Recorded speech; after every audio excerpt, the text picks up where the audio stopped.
I have been dealing with the notion of globalization for a long time, coming from University of Toronto, University of Chicago, educated at the University of Chicago. Marshall Hodgson was one of the very first historians who put Islamic history in a larger global context and provided some of the key concepts for understanding modernity and the interplay between the West and the Middle Eastern societies and communities. And also following Hodgson, a large number of historians have discussed the interplay between Islamic history and modern European history, despite the distinguished writings by academics on the significance of Islam and Middle Eastern history to the making of Europe. We have a continued tradition of viewing Middle East as backward, and Middle Easterners as medieval, and Islam as being the religion of people who belong to earlier historical time.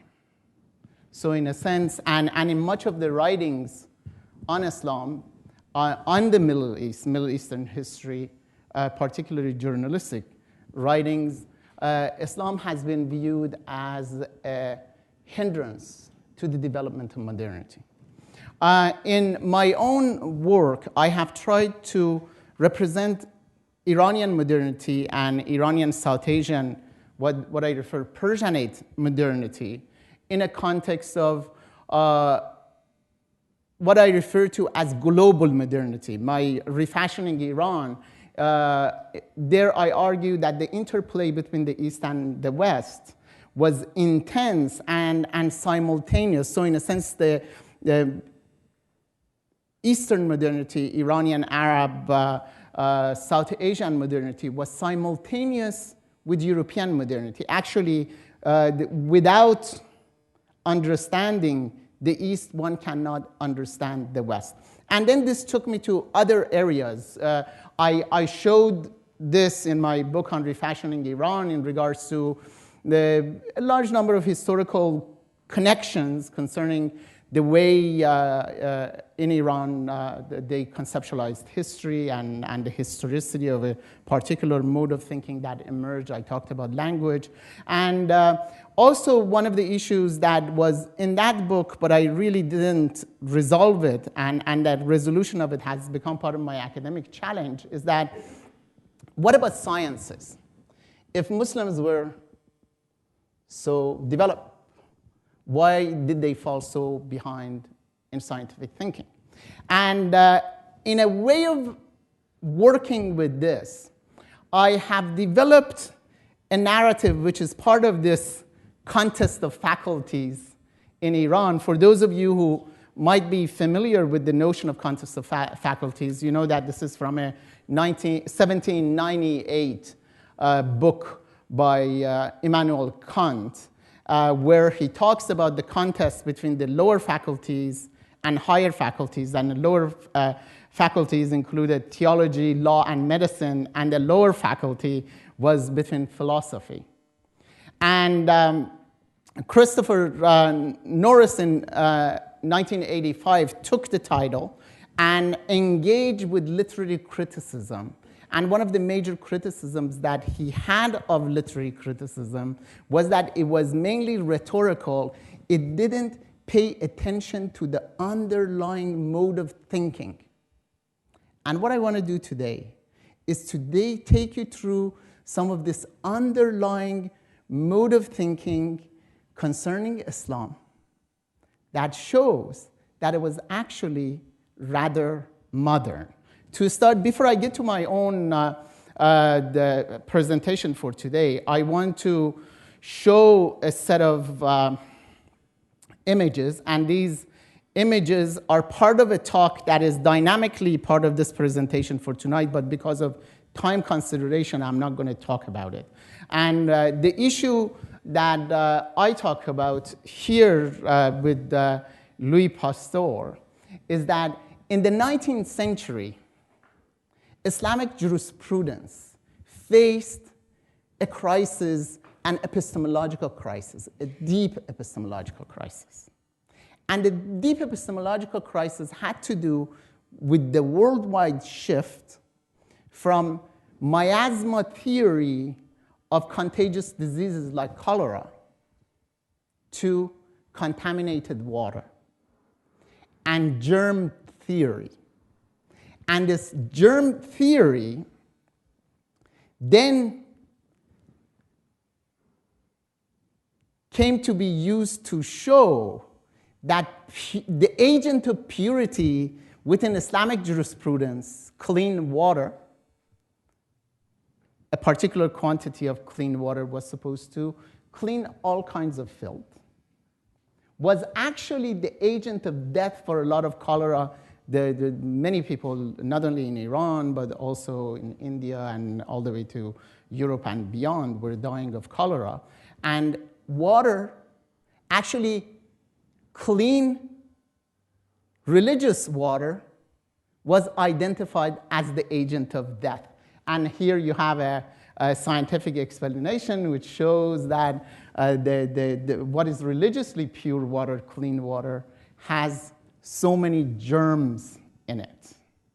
So this is another instance from a Persian newspaper from 1910 or so, showing that because of this notion of clean water, any flowing water is clean water. Someone shows drinking water, and other individuals are using it for a variety of other activities. I think you can notice what kind of activities those are.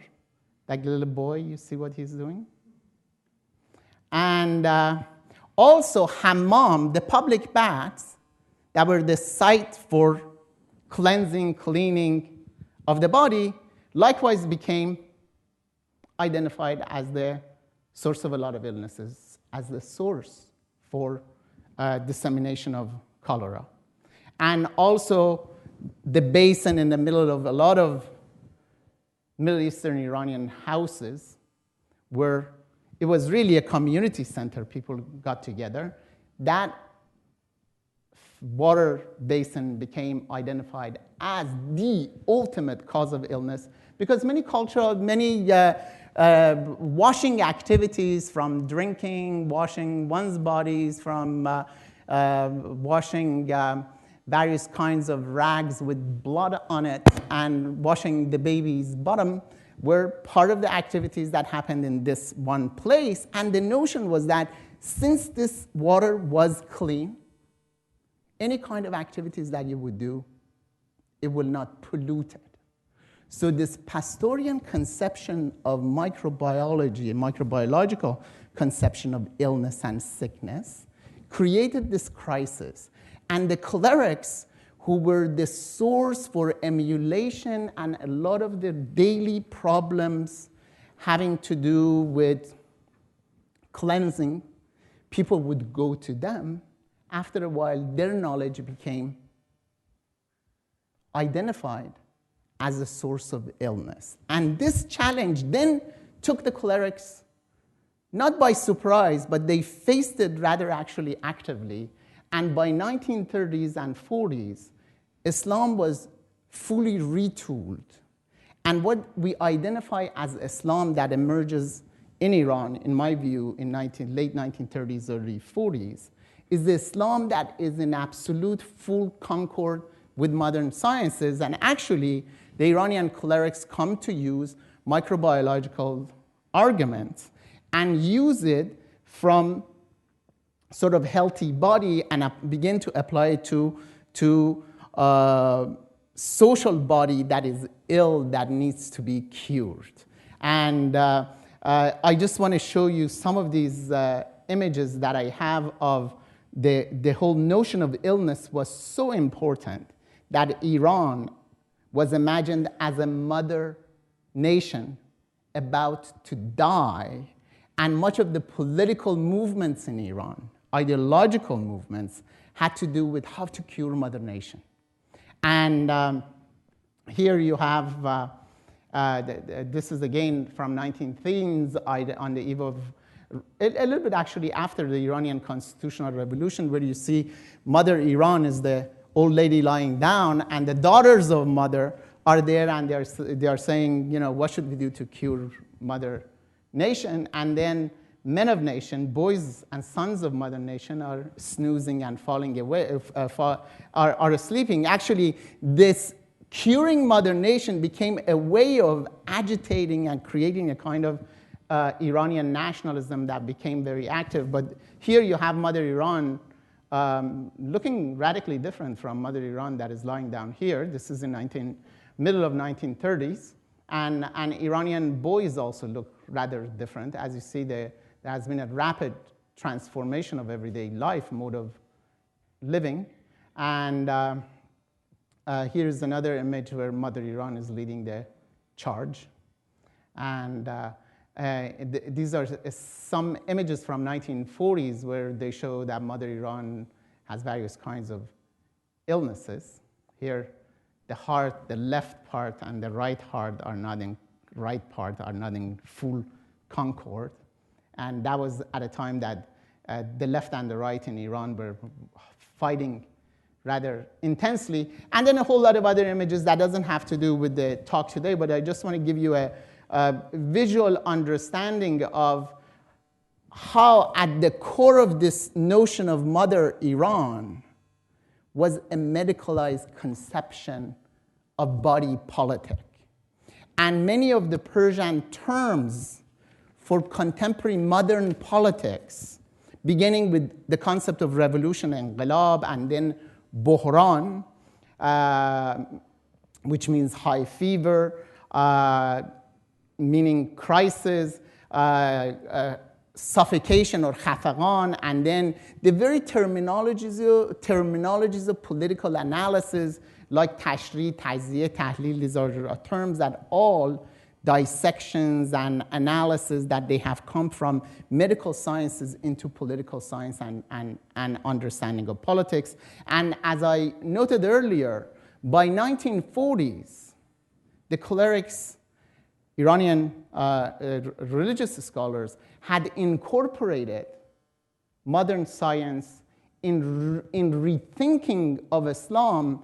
And I argue that by that time, you have the emergence of a Pastorian Islam, a pasteurized Islam. My Persian wording for it is Islam pastorisé, where the microbiological understanding of social problems, social ills is articulated, and the clerics then become like the physicians of the social body, and actually they identified that Iran was suffering from many moral and spiritual illnesses, and the kind of illnesses that they identified. And if you read many of the urban psychological writings in Iran from 1940s onward to the revolution, you see they are in full concord. That is, actually the language of the clerics was the language of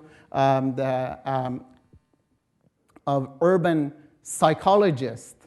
And then they came to present themselves, and they came to present also the Islamic Revolution as a way of curing the body's social of its illnesses, and they depicted themselves, as I noted earlier, as moral and spiritual physicians. Now, what is interesting, I'm working on this, and this is part of an ongoing project, and 2 years ago, during the Iranian presidential election, I became aware that, there's a new language that had nothing to do with this medicalized political language that I'm aware of. And one of the very first things that I heard was election engineering. Election engineering, very interesting. And then as part of it, part of the whole constellation of concepts that had to do with the highly contested election of 2 years ago were engineering demonstrations, and a lot of other concepts that had to do with manipulating politics, but as I followed that, I became aware that Iran has been actually involved in over 10 years of cultural engineering, and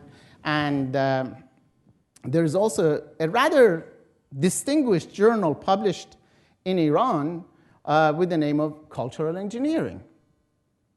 And this took me to the study of the shift from the political language of medicine to the political language of engineering. And my understanding was that as I became aware of how pervasive the engineering conception of politics was, I thought that something new must be happening, and I was right. And I will, what I will recount, and now this my paper will start. This was just the introduction to it. I'll show that a radically new Islam is emerging. A radically new Islam that has to do with politics of engineering, conceptualization of engineering, engineering mindset. And the Iranian clerics actually, rather than being medieval and backward, they are in the forefront of this reconceptualization. And I hope you can follow this journey. I have a lot of technical terms, and I'll try when necessary offer some definitions for concepts that if you're not a specialist of Middle East and Iranian Islamic history, you may not know them. So the paper, finally. Since the Islamic Revolution of 1979, the language of engineering has become increasingly hegemonic in the conceptualization, description, and explanation of religion and politics in Iran. The unique concepts of cultural engineering, mohandasi farhangi, religious engineering, mohandasi dini, and even engineering spirituality, mohandasi ma'rifat, are expressions of an ongoing figurative transformation of Persian Islamic language, which since the late 19th century, as I indicated, had been informed by tropes stemming from medical sciences. The Reconstruction Jihad Sazandagi, a revolutionary institution established in 1979 and upgraded into a ministry in 1984, provided the initial venue for the convergence of Islamic concerns with the discourse of engineering. These concerns became urgent during and immediately after the 8-year-long Iran-Iraq War of 1980 to 1988, when the nascent Islamic government had to deal with the war's extensive destruction. Post-war reconstruction became the immediate concern of President Akbar Hashemi Rafsanjani, who was the president from 1989 to 1997, who was hailed as Sardar Sazandagi, or construction commander. Taking even a cursory look at the profile of some of the prominent figures in the Islamic Republic, it reveals a marked rise of engineers to national political dominance after 1979 revolution. For example, the very first prime minister after the revolution was engineer Mahdi Bazargan. During the war, the prime minister and the key strategist during the war was Mir Hossein Mousavi, who was also the most serious candidate during the most recent election in 2009. And of course, the one that you know all, Mahmoud Ahmadinejad, who is doctor engineer. And also with the overproduction of engineers in Iran and Iranian universities, and I think this has been going on for maybe about 40 years or so, Iranian seminary schools have begun to produce a new generation of Islamic scholars, mujtahids, who received their first degree in engineering. And as a way to sort of lateral mobility after receiving their MAs from University of Tehran, many students moved to seminary school in Qom and became a mujtahid. I have coined the concept mujtahandes, mujtahid, which is a religious scholar, and muhandis, engineer. So you had to describe this phenomenon. So it's sort of like the clerical engineer, clerical not as a clerk, but here as a clergy engineers. And what is also interesting, when you look at some of the top strategic positions in Iran are occupied by the mujtahandes, by people who have one degree in engineering and the second degree from a seminary school. The rise of engineering as a master discipline has also involved a fundamental shift from pre-revolutionary restorative metaphor of revival, and Islamic revival in a sense, and curing the body social, to that of building and crafting. And just look at many terminologies that have been coined in the post-revolutionary, I think at least over 100 one can list, that have been made out of the term, Persian term, verb, sazi, meaning sakhtan and building, a concept that up to 1950s was exclusively used for manufacturing. From manufacturing, it has now moved intensely into theology and the whole conceptualization of Islam, as I will be explaining a little bit later. Consequently, primordial conceptions of religion, of spirituality, or of consciousness and jurisprudence are replaced by a constructionist logic of constructing, building, viewed until recently as eternal and essential. The spiritual and religious domains have become subject to intense form of human design and human change. And this is not the radicals. These are the most conservative politicians in Iran that are using, and religious authorities that are using this. And of course, as a product of this human design in the engineering of religion, you have a process of intense governmentalization of religion. So in a sense, what is happening in Iran is not oppositional dissident Islam anymore, is a loyalist, governmentalized, requiring citizens to obey the law, obey the system, rather than taking arms and engaging in terrorist activities, as the image of Iran often has become. Instead of being pure at its origin, the notion of Islamic revival and the whole concept of pure Muhammadan Islam, Islam Nab Muhammadi, that is the best of Islam is during the time of the Prophet. Actually, in this engineering conception, you have the early Islam being the primitive Islam, underdeveloped Islam. The seed is there, but Islam is to develop in the future. So you have a move from the best in the past and then decline. You have the best in the past and then growth and progress. So you have the whole notion of development progress has become embedded deeply in conception of religion, theology, and religious politics, religiously driven politics.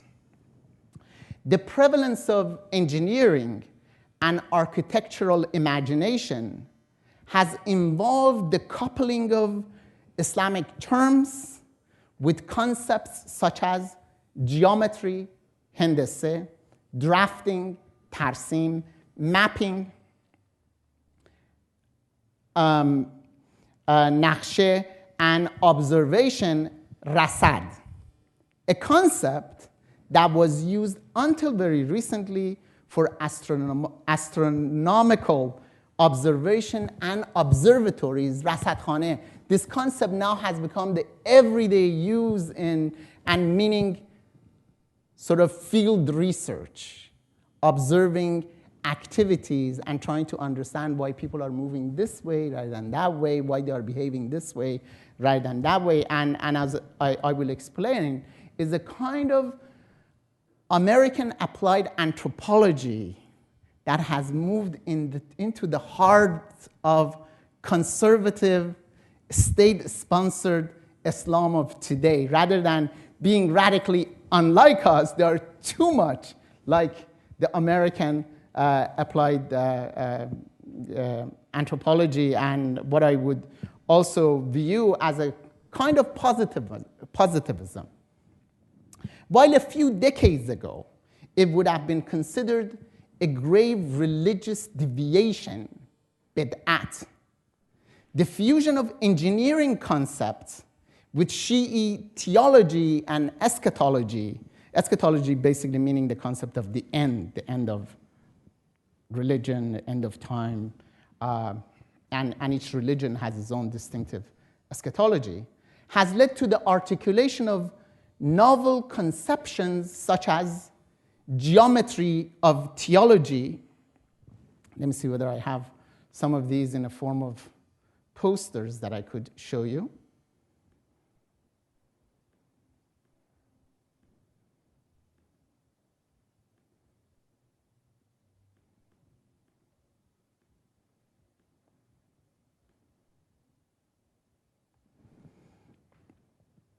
So novel conceptions such as geometry of theology, geometry of expectation, هندسه انتظار, and geometry of Mahdiism, هندسه مهدوی. Again, for those of you who may not be familiar with the concept of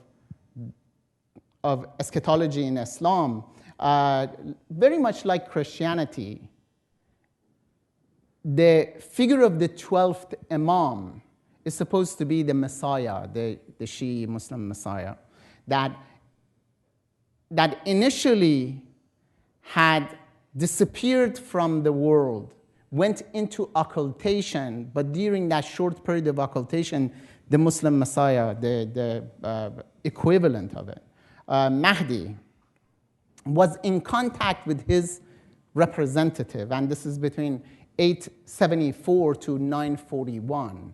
But after 941, he went into major occultation. So the study of the Messiah, Mahdi, distinguishes the period of minor occultation and major occultation. And actually, during the period of major occultation, much of Shiism that earlier was very revolutionary, anti-status quo, became increasingly more conservative and begun to accept the existing order of things, because in the past they thought that the 12th Imam will come at any moment and people were ready to join the 12th Imam. But when the 12th Imam went into full occultation, the major occultation, then the coming and return of the equivalent of Messiah, Mahdi, was no longer imminent, quick now to come, actually was postponed increasingly to the end of time. So you can go on and do the things in this life and don't worry much about Mahdi. And I argue in the remaining part of this paper that one of the key shifts that are happening is in regards to the emergence of a new Islam that is identified with Mahdi. And the coming of Mahdi is no longer at the end of time, but is already here. These concepts are used in a rapidly proliferating political metrics involving geometry of politics هندسه سیاسی، geometry of governance هندسه حکومت، geometry of political competition هندسه رقابت سیاسی، and more importantly divine geometry هندسه الهی, which is used specifically by the supreme leader Ayatollah Khamenei to refer to the system of the Islamic Republic. The Islamic Republic is referred to as Nizam Jamhuri Islami, which has a geometry that is divine. Considering the institution of the Islamic Republic as a divine design and geometry, the previously incalculable return of the 12th Imam is made measurably attainable, but now within the strategic planning project of the state. And let me just say something about this. So that when the 12th Imam, during the major occultation, the 12th Imam was coming at the end of time, on the day of resurrection, really. Yeah, don't worry about it. Now, the assumption is coming. But that coming is linked to the strategic planning of the Iranian Islamic state. So there are specific things that the Iranian state that is doing, and then also the coming of the 12th Imam, the coming of Mahdi, is not in a form of a savior, a person, but in the form of a delivery of an institution, a political institution. In fact, the state institutions are becoming the Mahdi. So it's materiality rather than person and individual. So Mahdi's return is now divided into minor return. This is an invention, a really interesting invention. Minor return and the major return, like the minor occultation and major occultation. With the political reactivation of Shi'i expectationalism, for example, the editor of Kayhan Farhangi in 2007, and for the very first time, argued that the current supreme leader, Ayatollah Khamenei's ascendance to the position as the deputy of the 12th Imam, had inaugurated the era of minor return or minor parousia, دوره ظهور صغرا.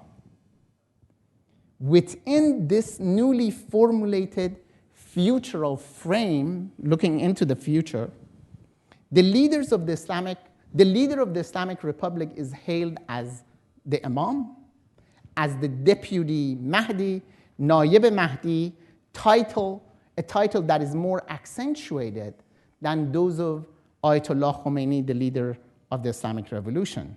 These title inflations occurred during a time when the efficacy of the institution of jurist sovereign, Vilayat Faqih, which establishes a religious mode of governance in Iran, begun to be challenged by clerics and lay figures alike.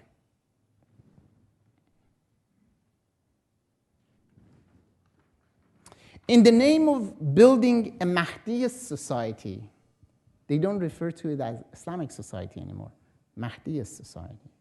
These governmentalized Shi'i concepts are utilized for a cultural engineering project involving the modification of pattern of thinking and modes of conduct that could secure the survival of the Islamic Republic. So in a sense, a kind of social engineering, cultural engineering in a form of engineering alterations in individual behavior. And when you read this, you'll become very surprised that much of it actually comes from American behavioral sciences. Much of the discussion is informed, as I indicated earlier, by applied anthropology and techniques of applied anthropology. the political advent of Minor Perusia, that is the beginning of the return, is hastening the reconfiguration of dissident eschatology of historical Shiism into a governmentalized teleology. I think, again, this is really important to understand that how the shift is from a dissident Shiism to a statist kind of Islam.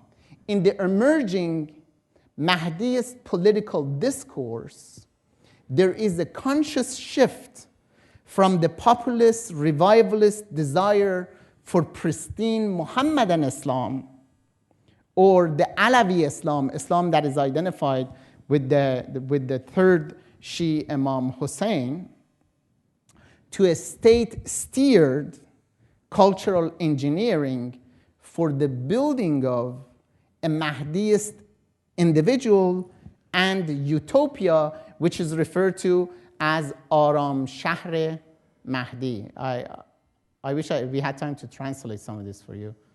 Aram Shahr Mahdavi.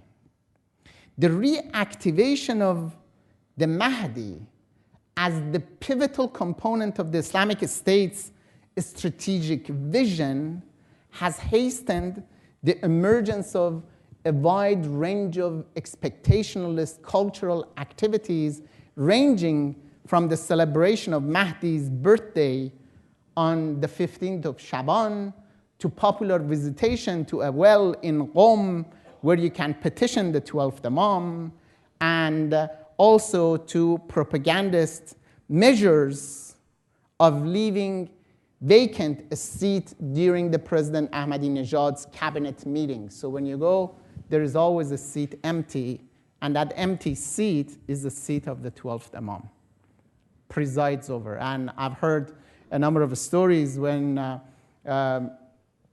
Ahmadinejad is somewhere and then is the prayer time, and they ask him to come and lead the prayer. He says, no, the Imam is already there. Supposedly the 12th Imam, the absent 12th Imam, who is already here, leads the prayer.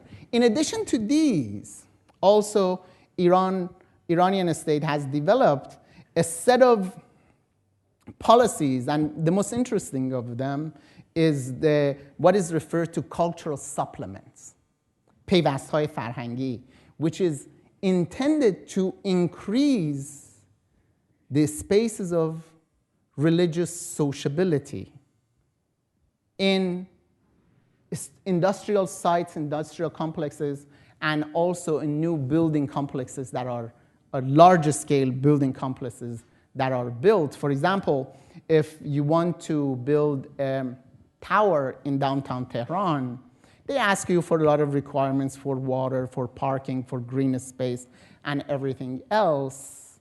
And before you get your financing approved, they ask you about the cultural supplements. پیوست‌های فرهنگی. That is, where is the prayer space?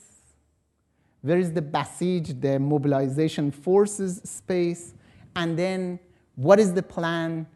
Offer us the plan for celebration of various religious festivities.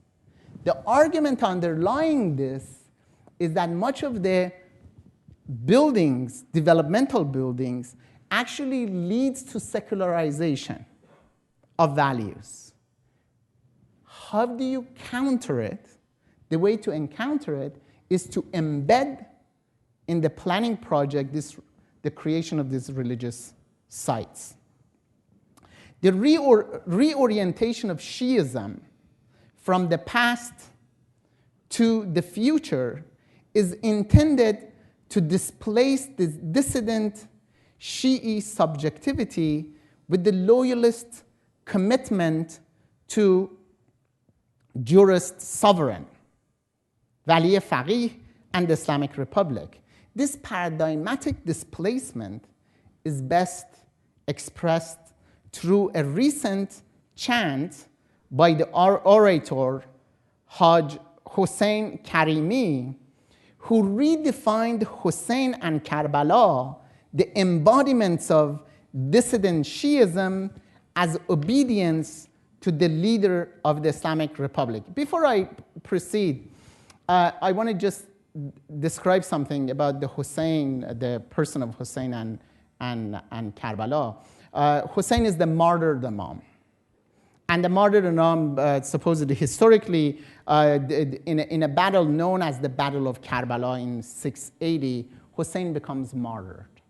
And Shiism really takes his energy, its desire, and what drives it, its ethos, from the Battle of Karbala, where Hussein, the martyred Imam, becomes martyred, his family becomes martyred.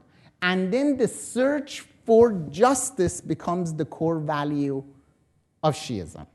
Now, there are two key figures then within Shiism. And I would argue that Hussein is the equivalent of crucified Jesus. Jesus being crucified, you have Imam Hussein, the third Imam.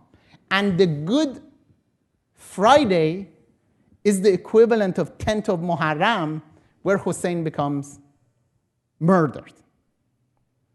Unlike Christianity, where the martyred, the crucified, and the savior, Mahdi, are the same individuals, in Shiism, they constitute two different individuals. So you have the crucified and the martyred is Hussein, and the Messiah and Mahdi is the 12th Imam that is coming. Okay? Now, what is happening in Islamic Republic, you have the convergence of these two. And this oration that I'm referring to is the oration that the orator is here along with the 12th Imam, the representative of the 12th Imam. کربلا کربلا یعنی طاعت از امام گه به حکم او نشستن گه قیام کربلا کربلا کربلا یعنی که یار رهبری از حسین عصر خود فرمان بری کربلا یعنی که یار رهبری از حسین عصر خود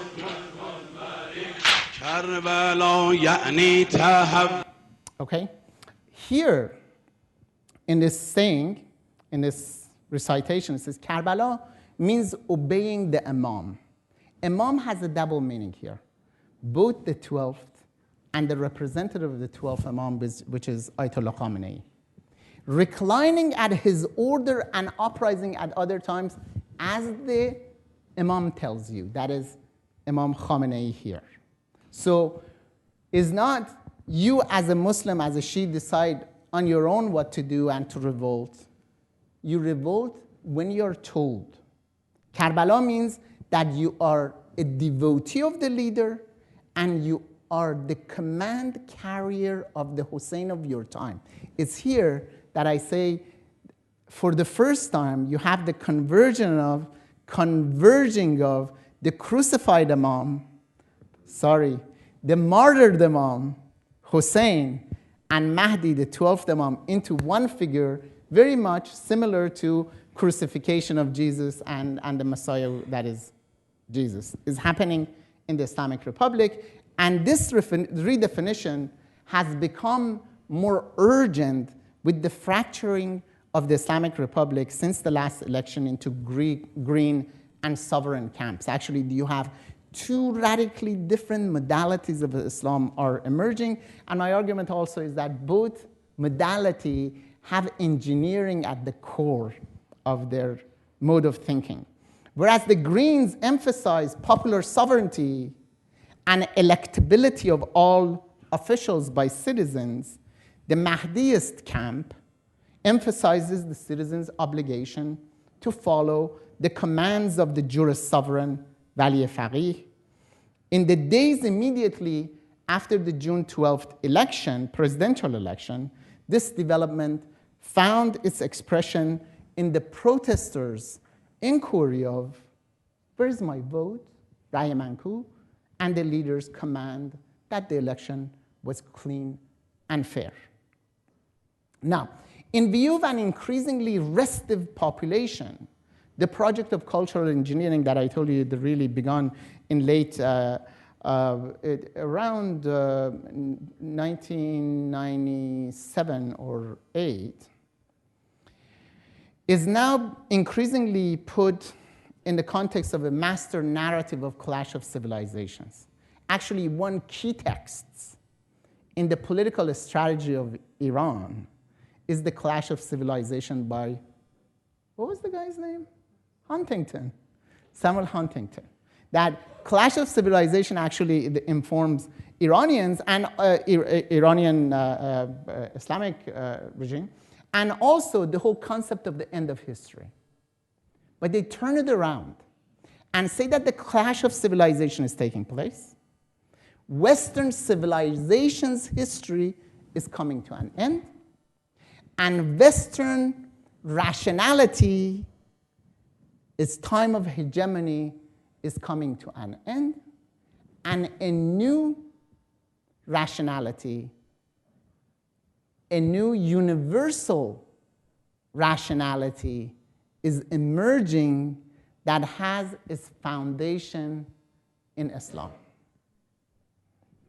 And of course, with this mode of thinking, Iran has become increasingly very suspicious of any activities that are done from outside. And one of the most important developments that have been happening in the past 30 years is that Iranians have become increasingly secular, but a different kind of secular. Secular doesn't mean that they are atheists.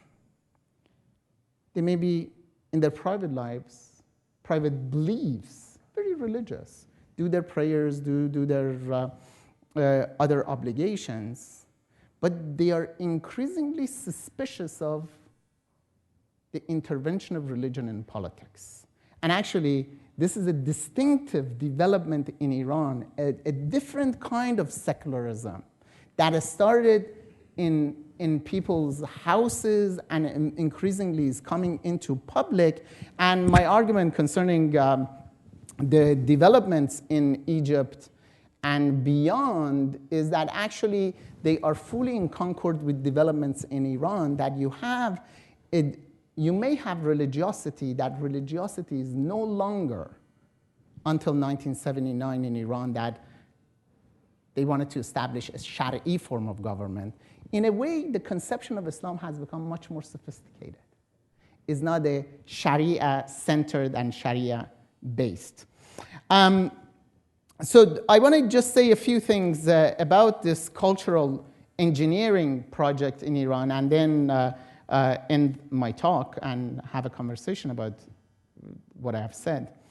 As I indicated in late it was, I think, in 1997-98 that the supreme leader of Iran assigned the significant task of cultural engineering to the High Council of Cultural Revolution.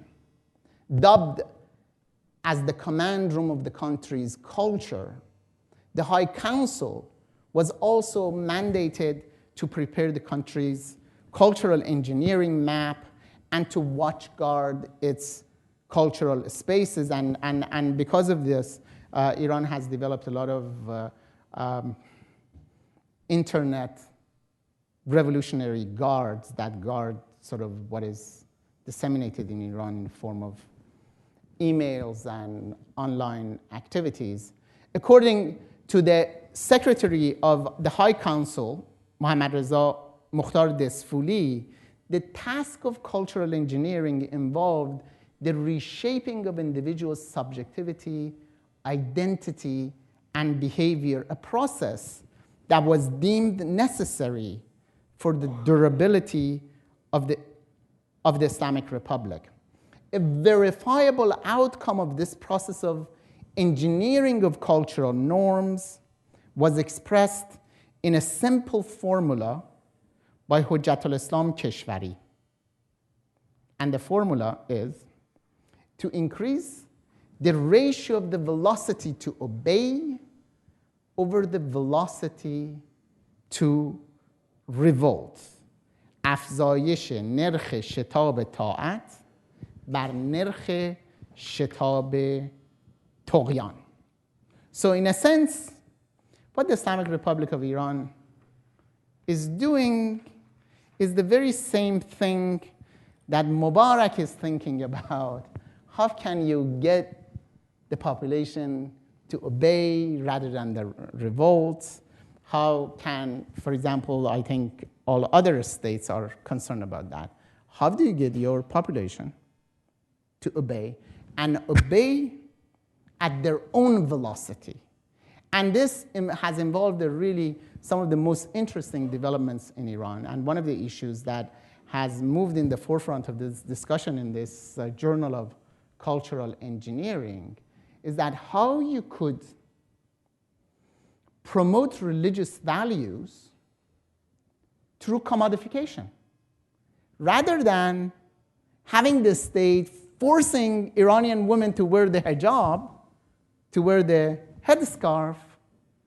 Can you use market and design to create items that become so attractive that you can't resist it?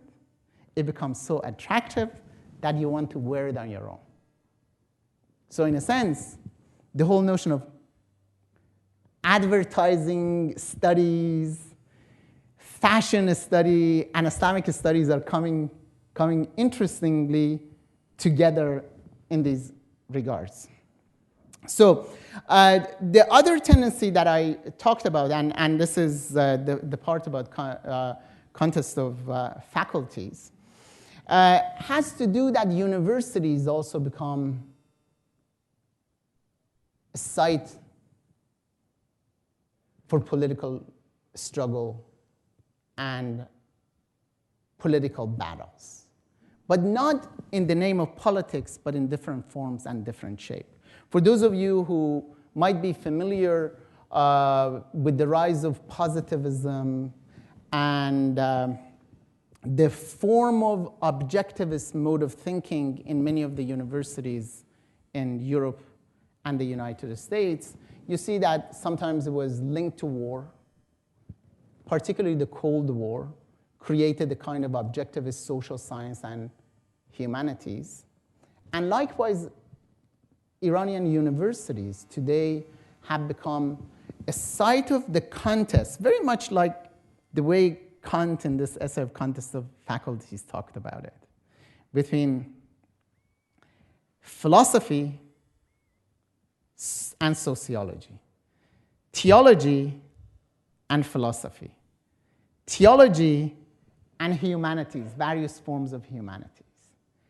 And what is happening is that the Islamic Republic, through this cultural engineering and promotion of sort of objectivist research, argues that instead of theorizing, abstract thinking, which became really prevalent in the early part of the Islamic Revolution. I mean, some of the key battles in the universities during Iran's first cultural revolution were labeled as the battle between Islamic revolutionary Heideggerians, a continental philosopher, and the Islamic revolutionary Popperians. And discussions of works of Foucault, Habermas, and a large set of continental philosophers were immediately translated into Persian and became part of the political struggles in post-revolutionary period. Actually, my argument has been that in the early part of the revolution, the Islamic Republic used philosophy, continental philosophy, as the handy maiden of theology, and Islamic Republic managed to establish its hegemony over universities that were dominated by leftist intellectuals by using continental philosophy.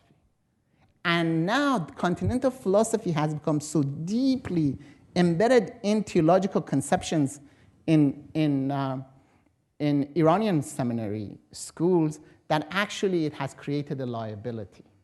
The kind of philosophical questioning that was posed against the political opponents on the left, like the works of Karl Popper.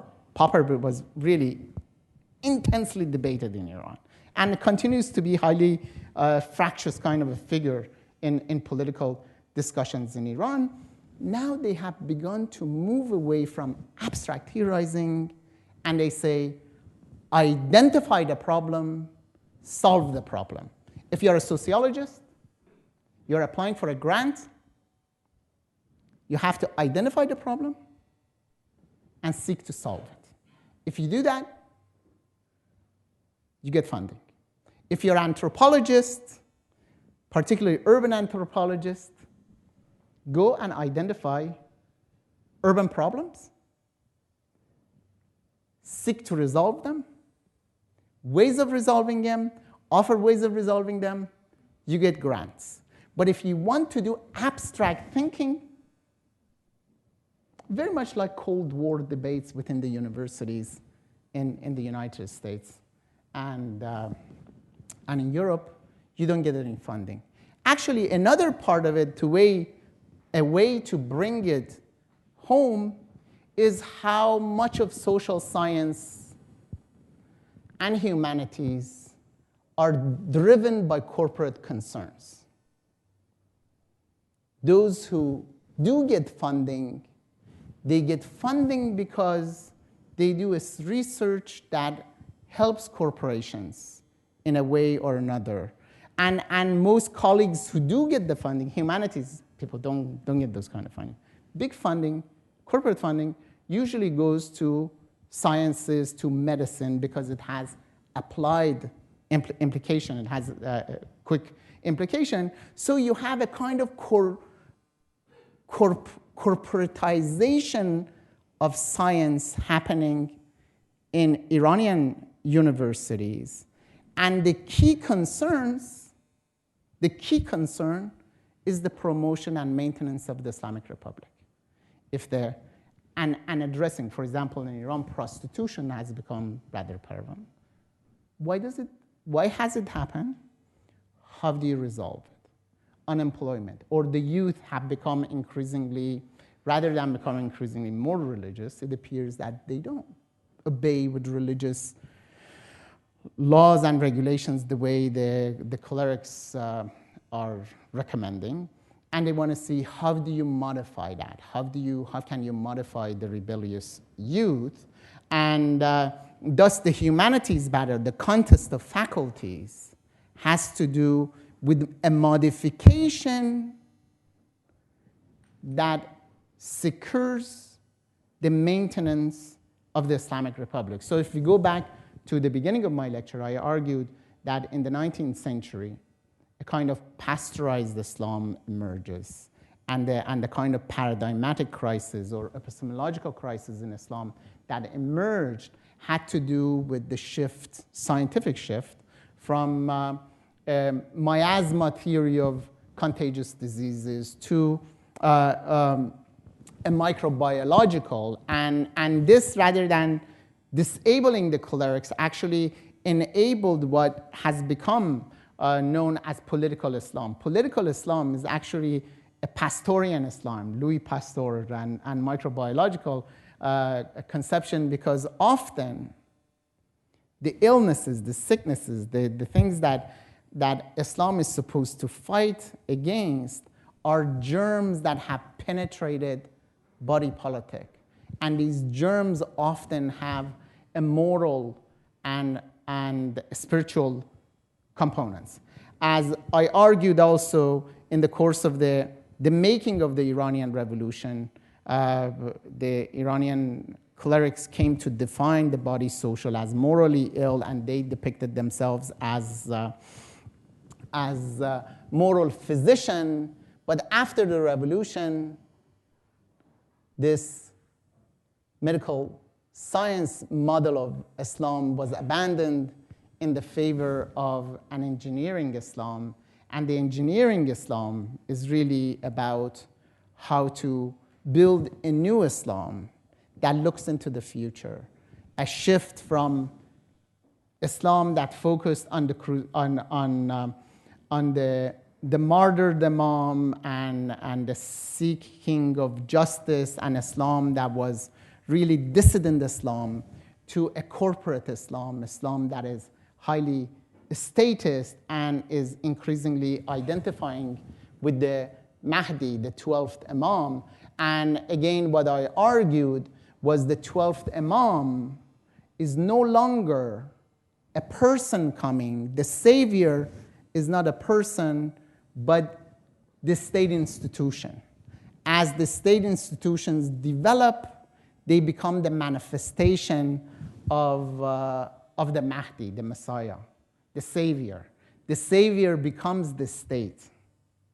And that could be a very dangerous mode of thinking in a way of a totalitarian kind of thinking. But again, the happy part of this is that the very engineering mode of thinking that has been enabling the consolidation of an authoritarian kind of mode of government in Iran is also shaping the green movement as a label. I'm using that green movement, where the Iranian citizens come to view themselves as the engineers of their own life, as the engineers of their own mind and engineers of their own destiny. So you have engineering concepts are being used, and part of the reason that this sort of engineering language has become really dominant is because of the kind of investment that the Pahlavi state made in engineering education. When you have large-scale developmental project and a lot of oil money, you send a lot of your citizens into engineering. And a lot of Iranians went to engineering, and engineers can become great developers. And when you become a great engineers, you can take your skills and move outside of Iran and become very successful there too. So in a sense, the Iranian universities have created a kind of global citizen that could be successful inside Iran and outside of Iran.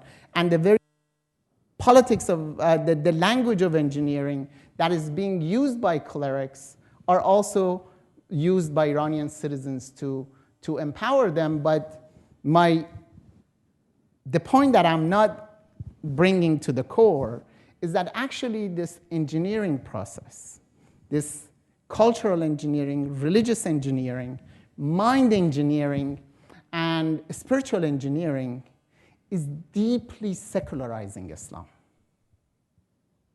At the core of it, the core values that are being reproduced are not the values of Islam, but the values of modern state and the question of creating a stable state. And the values that are being reproduced are the very same values that my colleagues who do applied anthropology have. They are the very same values that my colleagues in behavioral sciences have. So in a sense, this behavioral science Islam is in the name of Islam, but what is happening deeply, you have, as I indicated in the case of the kind of shift that is happening in sort of theology, in the notion of the 12th Imam becoming increasingly developmentalist project. This developmentalism, the kind of growth, progress, development that has become embedded in this language of engineering is transforming Islam into something radically different. And I would say the spirituality of it actually is departing it. So you have Islam that is super modern, but it may not have the spiritual quality that at one time had. It may have some moral compass, but the moral foundations are no longer like the moral foundations of my grandfather and grandmother, but these are the moral foundations of a super modern, security conscious state. With this, I end my talk, and thank you.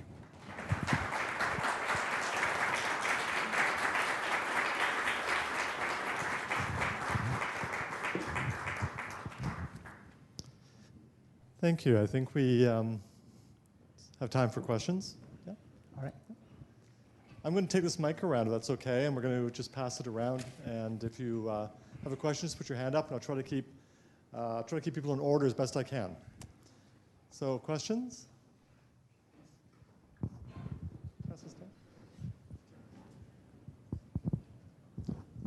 I'm just curious that when you talk about this fundamental transformation, a huge shift from a traditional view of Islam into what I call a political Islam, what is the nature of resistance within, and how is the rest of the Muslim world looking at Iran in its transformation that's going on? The resistance that is happening is very, very interesting. Actually, the resistance to it is as powerful. And sometimes it becomes confusing, because if you're sort of identifying the Islamic Republic as super religious, and you come to view its opposition as secular, you miss the point. Actually, the opposition to the Islamic Republic, the way it's developing, is a kind of return to pre-modern spirituality. And a lot of, in Iran, but also beyond Iran, the return to mysticism that you see, that return to mysticism is a return to a self that consciously decides to say, forget the social, forget the people, forget the nation, and I'm going to seek my own individual salvation. So in a sense, is a return, the deep, if you want to see, theologically speaking and religiously speaking, if Islamic Republic is moving in this direction that I indicated, and if I'm right, the most serious challenge to it is coming from people who are trying to maintain a kind of religiosity that my grandfather had. That's the serious concern, and that's serious opposition. Actually, I would argue that if you're secular and you obey, the Islamic Republic has nothing to do with you. And you have a lot of, some of you who are Iranians, you know a lot of very secular Iranians who are working in Iran, and they're very successful. They do what the state wants them to do, and they're successful.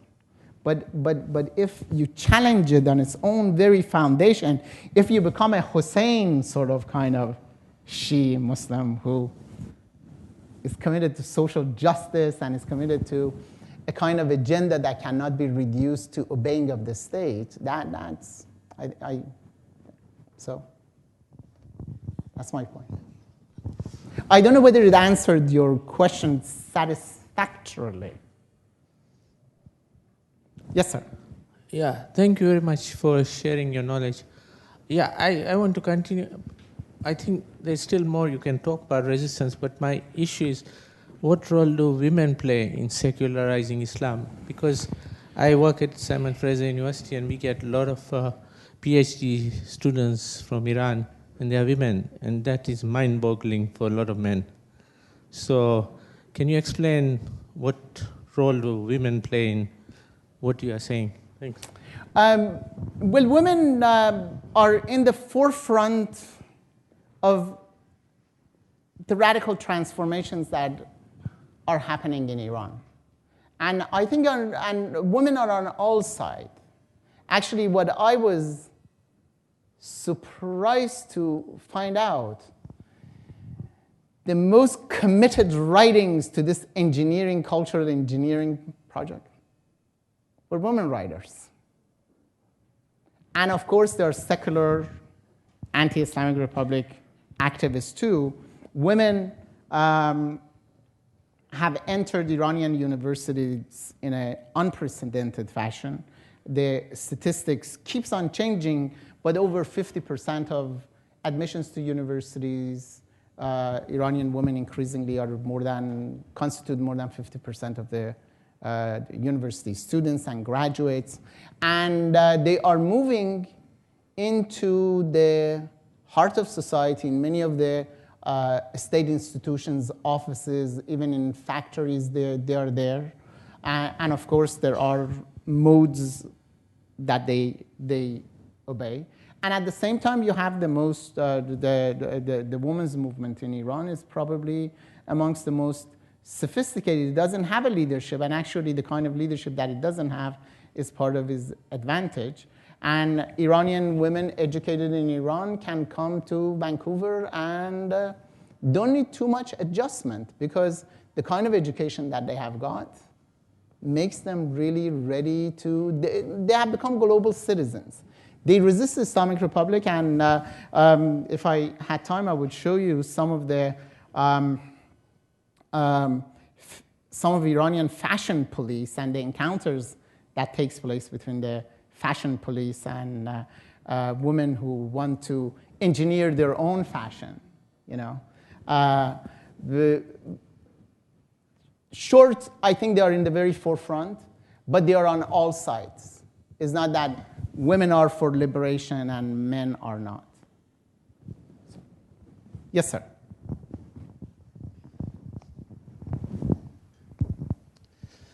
If you assume that this trend exists and secular Islam is going to develop, what do you see in the future of Iran and the region 5 years from now? 5 years from now. 5 years, I really don't know, because it's too near for the kind of project that I see. But I do see that Islamic Republic will increasingly come to conclude that religiosity and the obeying, if it wants the kind of Mahdi society that it's aspiring to create, some of the restrictions that it has today will become totally irrelevant. For example, as hijab turns into a fashion, the Islamic Republic may now no longer find itself sort of doing the kind of things that you see in this case. Here, let me show you some, because these are some of the Iranian fashion police. In the middle is the fashion police dragging two fashion violators. Here is the fashion police, actually rather good looking, chasing after another woman who has violated their dress codes. Here are the mannequins that have been tossed out because they do not observe Islamic dress codes. And here, another encounter between the police that wants to modify modes of clothing and the citizen that is resisting it. And here is another sort of encounter between the violator and the police. And so increasingly, I think the Islamic Republic will it will be forced to abandon all of these clashes that are part of this shift. And as they move to think about larger modification of modes of conduct, they may no longer find themselves, find it necessary to resort to the kind of clashes that you have been seeing in the past few years in the streets. Yes, hello, thanks. I was just wondering what, if these trends are continuing secularization, what the West should do from a national security point of view. Should they just wait for change to occur from within?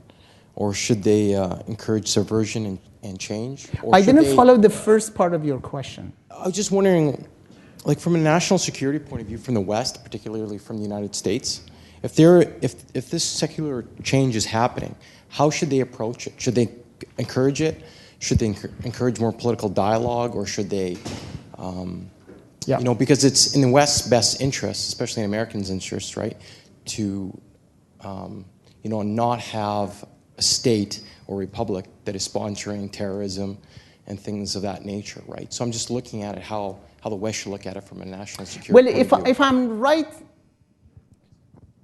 with the argument that I make, and I have a lot of evidence to say that I'm absolutely right, that this is the tendency that is happening. Islamic Republic is highly security conscious. It does not support terrorism, and it has increasingly is obligated to move away because of its own national concerns. Iran is super security conscious. What we have seen in the United States after September 11th and have seen emerging in Europe during the same time has been already in Iran since early 1980s, and also with the US invasion of Iraq and Afghanistan, that security concern has become intense.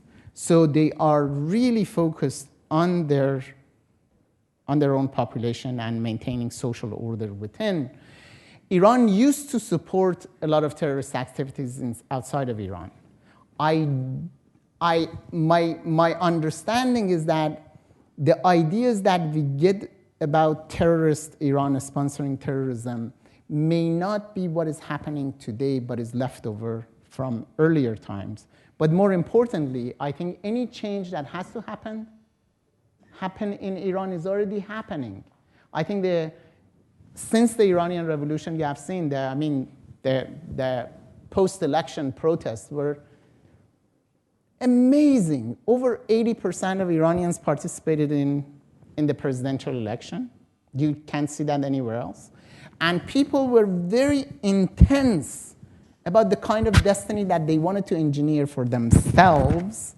And thus, you have the very core of a public democratic movement emerging in Iran. And I don't think Iranians need someone like George Bush to come and save them. They are abandoning the 12th Imam, and they don't need the West to come to really rescue them. But from the Western point of view, security consciousness, I would say, unfortunately, many of the decision makers in the United States and the West really are not understanding what is happening in Iran. Iran has radically changed. What appears to be in the form of Ahmadinejad, very sort of hostile anti-West, is already embodying the Western values sciences in a much more deeper fashion. So this dialectic is that the rhetoric that is very bombastic, but the actual trends that are happening and shaping everyday life and everyday policies that are radically different. So my sense would be pay attention to those. And I would say, actually, the best way to hasten change in Iran, don't put restrictions, don't impose the kind of embargoes that are on Iran. Free things, and that will change Iran. But imposing sanctions, actually, it hardens the more conservatives, who then also have monopoly of foreign exchanges and goods that come to Iran. Actually, my argument has been that the sanctions help precisely the people that the West and the United States doesn't, the United States and Europe that wants to disempower. They gain the material benefits from the kind of sanctions, not the Iranian citizens. I would say one should look for ways of empowering Iranian citizens. And I think they already are. They know what they want, and the state seeks in a variety of ways to sort of make them to become obedient. I think it's a very dilemma that Mubarak is facing today. It's not very different from the dilemma that the Islamic Republic is facing. I don't know whether I answered you very clearly, because the question was such a huge question, but my general thought on this.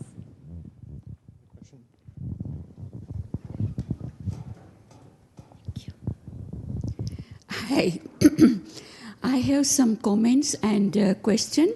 Yes. I'm a converted Muslim, and I have studied all this, whatever you have said, since I converted to Islam. And I can say that the Iranian Islam is a little different than the original Islam. I don't know if you have studied the original Islam. And the Imams, we don't believe in such Imams like Hadrat Hussein. And we believe that he was martyr, but we don't believe that he is, or there is another Messiah or Mahdi is coming. And in the original Islam, we say that the Muharram, the month of Muharram, when the Karbala is celebrated or celebrated. In original, lamenting. Yes. Yeah, sorry, yeah. And which we don't agree, we disagree with that. But that's the Imam's religion. And they go after Imam's religion more than the Allah's religion. And we follow my kind of Islam, we follow only Allah.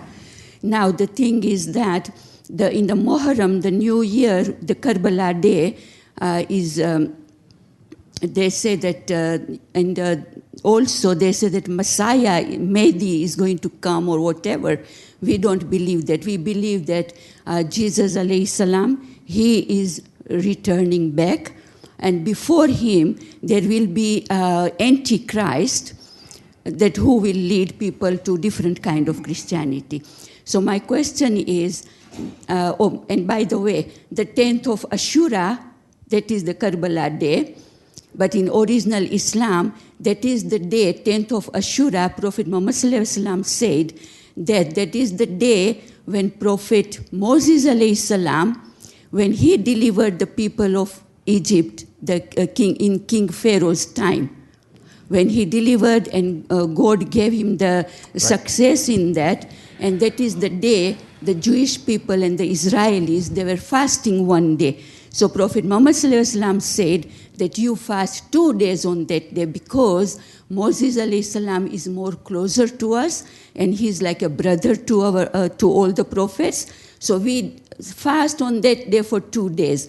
And since long time now, since 14th century, original Islamic followers are celebrating or fasting 2 days on that day. Yeah. Now my question is, have you read the Quran and have you studied the original Islam? Yes, I used to read the Quran, and actually when I was from 3rd, 4th grade onward, I used to recite the Quran every day as the school would start. So I've done my studies. I come from, I got my PhD in Islamic history, and thus I've done my reading, but I'm a historian. And my conception of Islam is not that original, unchanging Islam that is pure. My conception of Islam is a historical Islam.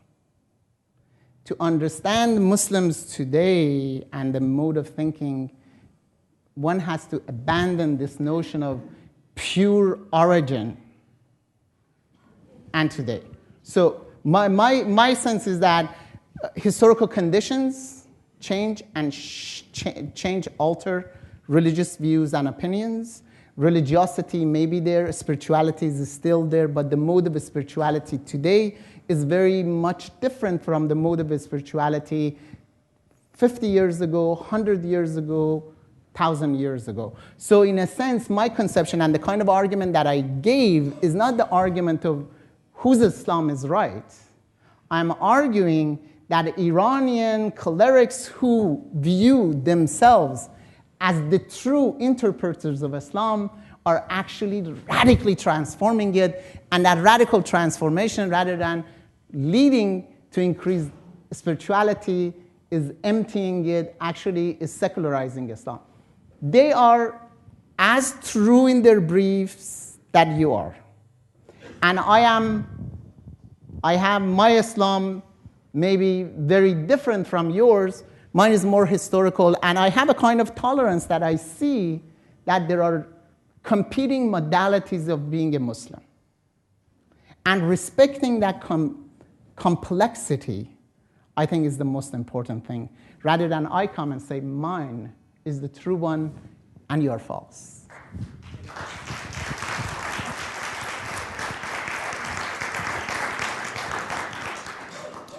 Thanks very much for presentation. I gathered from your description of the development of the Mahdi state that it takes its energy from the paradigm of Karbala as opposed to the Medinan paradigm, which a lot of Muslims would feel is the pinnacle of Islam. Now, you pointed that a lot of the oppositional forces against the current state system is espousing a new sort of mysticism. Is there a movement in terms of the opposition forces to return back to the paradigm of Medina? The paradigm of Medina is not as important within Shiism. Not that it is not important, it's very important. But the kind of paradigmatic historical focus that Iran has had, Shias have had, has been on Hussein's martyrdom. The Medina model became really important in Iran in 1990s. Late 90s, under the presidency of Ayatollah Khatami, who was focusing on the promotion of civil society and came to interpret increasingly that a civil society would be a Medina society. A Medina society, very early form of Medina society, where Muhammad made alliances with Jews and with people of other religious groups. So if there is a model that is pertinent to 21st century, it is maybe that convent that Muhammad had with various tribes, non-Muslim tribes, and respected them, and they could practice their own religion. But other than that, if one sees Medina as a model of pure Islam, a true Islam that is superior to all, I don't think that is pertinent to our 21st century. But if you see Medina as a model of multi-confessional Islamic society, I think that would be very pertinent to a lot of Islamic societies today that find a way that you tolerate, you respect, you honor your non-Muslim citizens. Another question over here.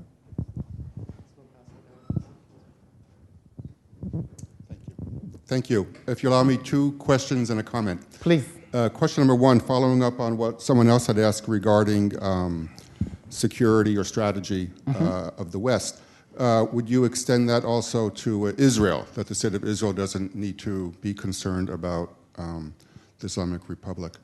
Number 2, do you know whether Hezbollah also has this kind of culture of engineering that you've described as taking place in Iran? And my comment is, as I was listening to your really interesting presentation, I was wondering whether for comparative purposes, one could draw an analogy to China, that China had a continental import of Marxism. You could call that a religion too, in a way. That it also had a continental import of a Leninist apparatus in terms of the party and the state.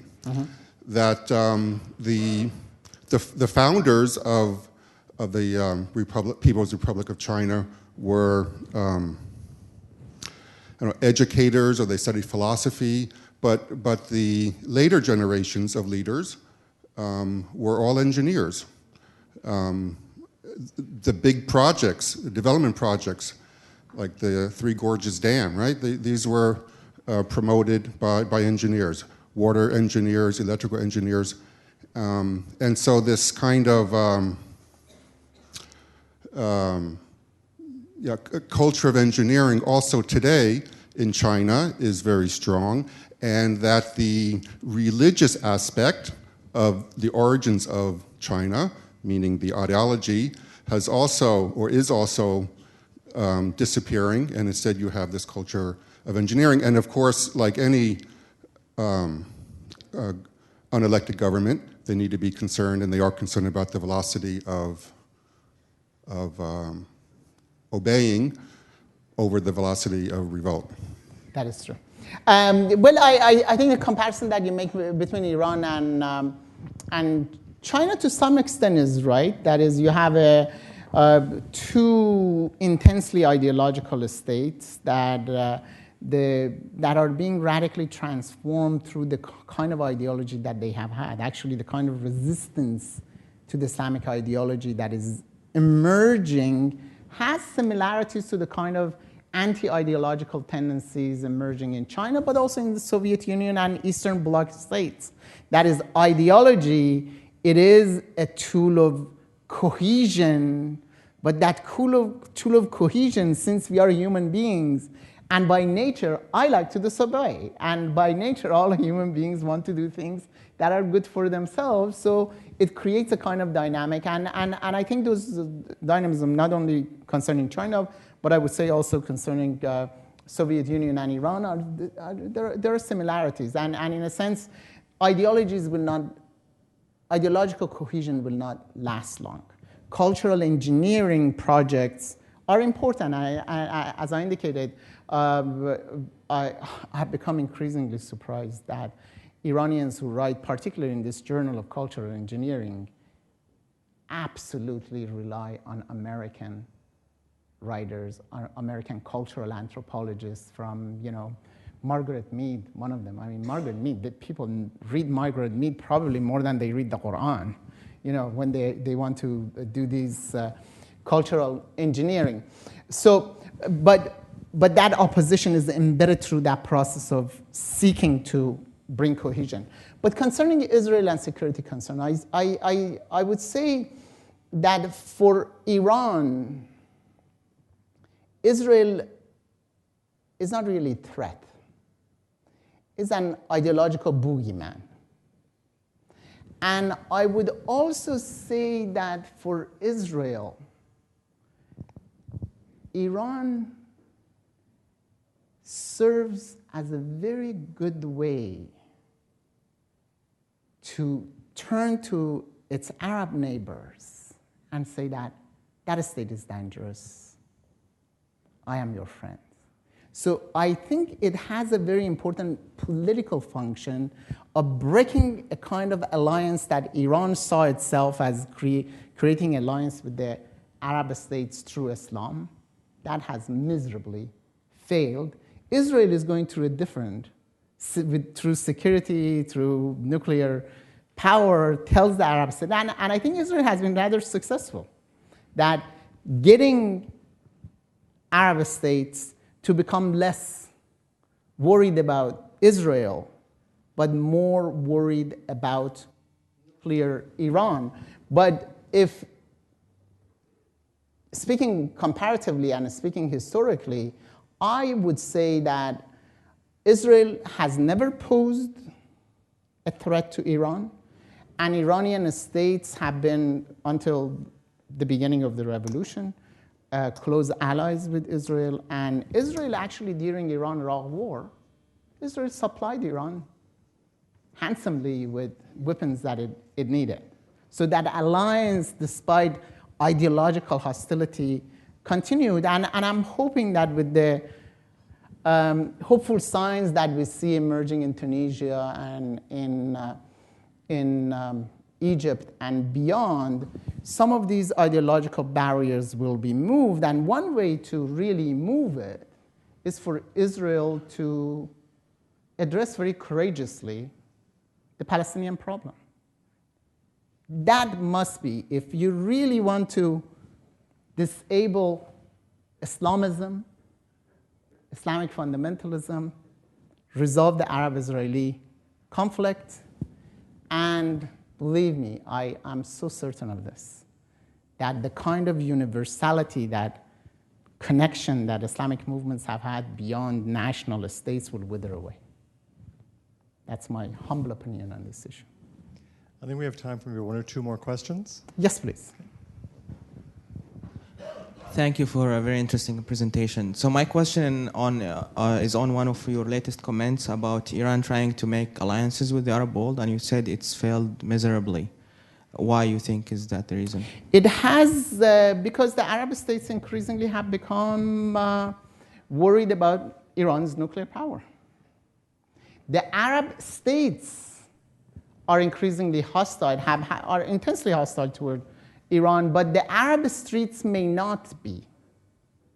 But the Arab streets is not seeking to establish a clerical rule either. And there is, with the developments in Egypt, a lot of people are worried that the Muslim brothers may become hegemonic, may become dominant, and Iranians, through their ideological lens, may see some sort of alliance emerging. But my deep understanding is that Egypt is not going to go the Islamic way the way Iran did, And Islamic brother, the Muslim brothers, if Ikhwan al-Muslimin, if it's going to play a very significant role in politics, it will be very much similar to the Islamic movement in Turkey. Yeah. Do we have a last question here, up in the back?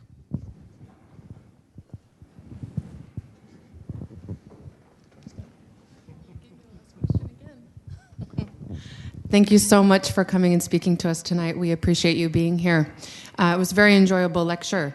I'm also a convert to Islam and deeply embedded in the Iranian community around me, mostly from an academic setting. One concern I hear from a lot of friends, whether they be religious or secular, is the increasing brain drain that is coming out of Iran. Myself, I've actually had to go and read a little bit more about this. I was hoping maybe you could touch upon it when you're talking about engineers. There seems to be, and maybe I'm being a Pollyanna here, but it seems to be that there's a mass exodus of PhD students, very qualified people who come and stay in the West and don't want to go back to Iran. Could you speak something about that and maybe the implications it has on the fabric of society in Iran and then its effect on political change and transformation in Iran? Thank you. Thank you very much. I think the concern that you have are rather valid. There is something that could have been labeled as brain drain. And a lot of Iranian engineers, professionals are leaving Iran. But that would not be a source of concern if you would put this in a much more global context. If one thinks nationally, that is a drain. But think globally, and you see that Iranian engineers are going, and Iranian universities are producing more engineers. I've been looking around in many of the social science departments, but also looked through some of the science department. You have a lot of engineers and a lot of colleagues from Germany. Is there a brain drain from Germany, and should you be concerned about this? There are a lot of colleagues increasingly born, raised in India, and they're coming to our universities and teaching. Should we constitute that as a brain drain?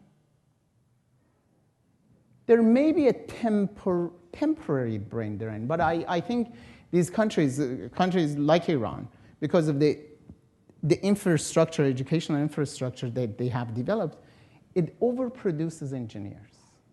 And if it's able to export it to Canada, let it happen.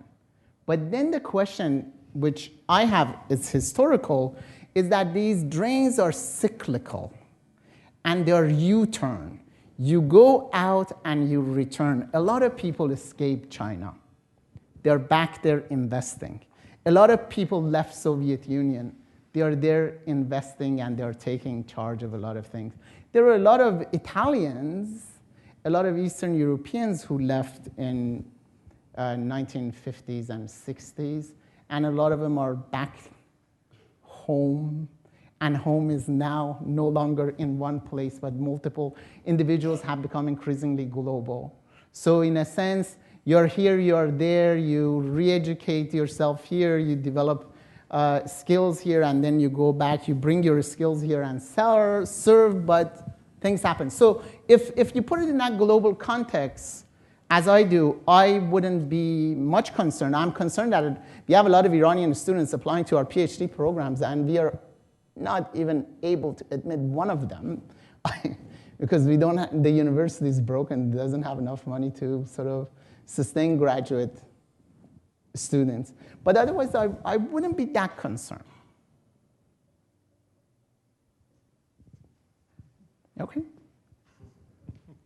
Do you have any final comments you want to make before we thank you once again? Well, I think this idea of global Islam has been very important. And part of the importance of it has to really do to what I was talking about earlier. Islam is no longer a religion of people there. It's everywhere. And as Christianity, Judaism, Buddhism belongs to other places, Islam is as much now an American, a Western religion as a religion of there. And then the origin of this globalization is not the recent 10 years ago, it's not the 1980s, but these are larger historical developments. I mean, think of colonization as a way that colonies were attractive places that colonizers went. You know, think of them as a wave of immigrants running out of Europe for better opportunities abroad. Of course, they colonized, they oppressed, but the kind of dynamism that were happening, and that kind of dynamism created interchanges